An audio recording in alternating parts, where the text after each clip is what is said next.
Elhamdülillahi Rabbil alemin. Ve salatu ve selamu ala khayri nebiyyina Muhammedin ve aleyhi ve ecmaîn. Önce çok hoş geldiniz inşallah. Hüdapar Partisi'nin tarafından inşallah. Mehmet Bey'e. Siz bize yani sefere geldiniz inşallah. İlk defa buraya geldiniz. Siz bize tebrik tarafından. Bizim ofis burada açık. İnşallah hayırlı olacak. Bizim niyetimiz inşallah bu Türkiye'de açmak ofisler. Yani ilişik inşallah bütün Müslüman arkadaşlar beraber hem de bütün partilerden inşallah Teala bağlamak olsun inşallah. Tarihi bir bağlamak. Güzel Irak, Kürdistan hem de Türkiye beraber çalışabiliriz beraber inşallah Teala. Çok hoş geldiniz. Allah razı olsun inşallah. Hoş bulduk. Teşekkür ediyorum. Bismillahirrahmanirrahim. Öncelikle bize ev sahipliği yaptığı güzel bir misafirperverlik örneği gösterdiği için Sayın Aslı Kennedy'ye teşekkür ediyoruz. Allah razı olsun. Doğrusu bundan önce Sayın Aslı Kennedy, Hareketli İslami Partisi'nin Türkiye temsilcisi, aynı zamanda Dışişleri'den sorumlu temsilcisi olarak partimizin Ankara'daki genel merkezini ziyaret etmişler ve bir dizi temas gerçekleştirmiştik. Bizler de bu kapsamda hem bir iade-i ziyarette bulunmak hem de aşmış oldukları temsilciliği tebrik etmek, hayırlara vesile olmasını temenni etmek için buradayız.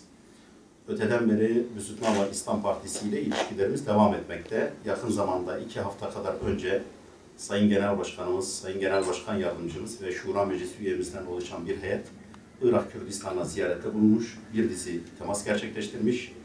Büsütnava İslam Partisi'nin rehberi muhterem Şeyh İrfan'la görüşmeler, son derece verimli görüşmeler gerçekleştirmişlerdi. Tarihi kökenlerimize uygun olarak kuşkusuz bu ziyaretler gerçekleşiyor. İnşallah biz inanıyoruz ki bu görüşmelerimiz artarak devam edecek. Türkiye'de temsilcilik açmalarından en çok bizler memnuniyet duyduk. Allah'ın izniyle temsilciliklerinin çoğalacağını, artacağını temenni ediyoruz. Hayırlı uğurlu olsun diyoruz. Allah-u Teala hayırlara vesile kılsın diyoruz inşallah.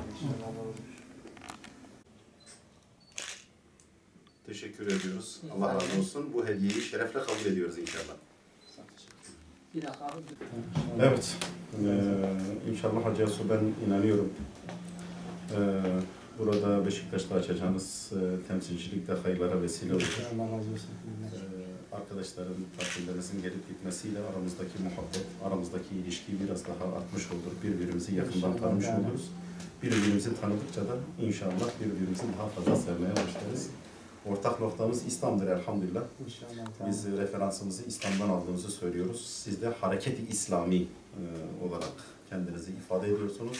Evet. Şüphesiz ortak paydamız İslam'dır. Allah-u Teala İslam kardeşliğini aramızda pekiştirecektir inşallah, kuvvetlendirecektir inşallah. İnşallah biz de sizden inşallah manevi şeyden yani taraftan inşallah sizden yardım isteyeceğiz bu taraftan.